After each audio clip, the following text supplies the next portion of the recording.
नमस्कार, आप देख रहे हैं लल्लू लाल न्यूज चैनल और मैं हूं आपके साथ वैशाली।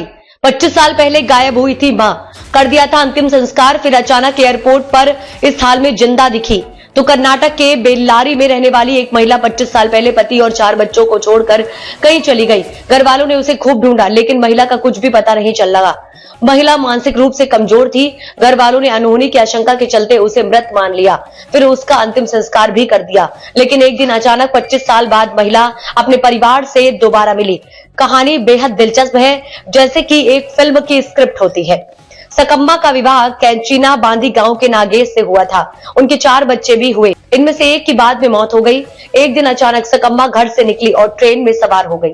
फिर यहीं से वो किसी तरह हिमाचल प्रदेश के मंडी जा पहुंची। यहाँ गुर्बत की जिंदगी जा रही थी।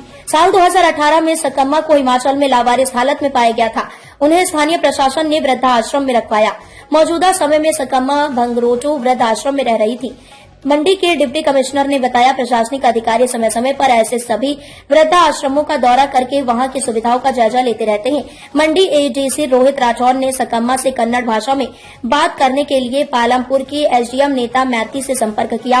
नेता कर्नाटक की रहने वाली है। उन्होंने सकम्मा से फोन पर कन्नड़ भाषा में बात की और उनके घर और परिवार के बारे में जानकारी जुटाई। इसके बाद नेता मैती ने मंडी जिला में कार्यरत कर्नाटक निवासी आईपीएस प्रोबेशनर रवि नंदन को भंगरोटू वृद्धाश्रम भेजा। उन्होंने सकम्मा के साथ अपनी बातचीत का एक वीडियो बनाकर उसे कर्नाटक सरकार के साथ शेयर किया। सकम्मा के परिवार को ढूंढा। मंडी के डिप्टी कमिश्नर ने बताया, हिमाचल प्रदेश सरकार अधिकारियों और कर्नाटक सरकार के सहयोग से सकम्मा के परिवार वालों को ढूंढ लिया गया है। परिवार के लोग 25 वर्ष पहले ही सकम्मा को मरा हुआ समझकर उनका अंतिम संस्कार कर चुके थे। सकम्मा की मानसिक स्थिति ठीक नहीं है। उन्हें 25 वर्ष पहले की बातें ही याद नहीं और वह कन्नड़ भाषा में यही कहती है कि उनके छोटे छोटे बच्चे हैं।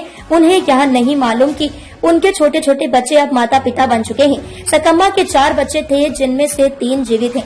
उनमें 2 बेटे और 1 बेटी हैं। इन सभी की शादियां हो चुकी हैं। कर्नाटक सरकार ने सकम्मा को मंडी से वापस लाने के लिए 3 अधिकारियों को यहां भेजा।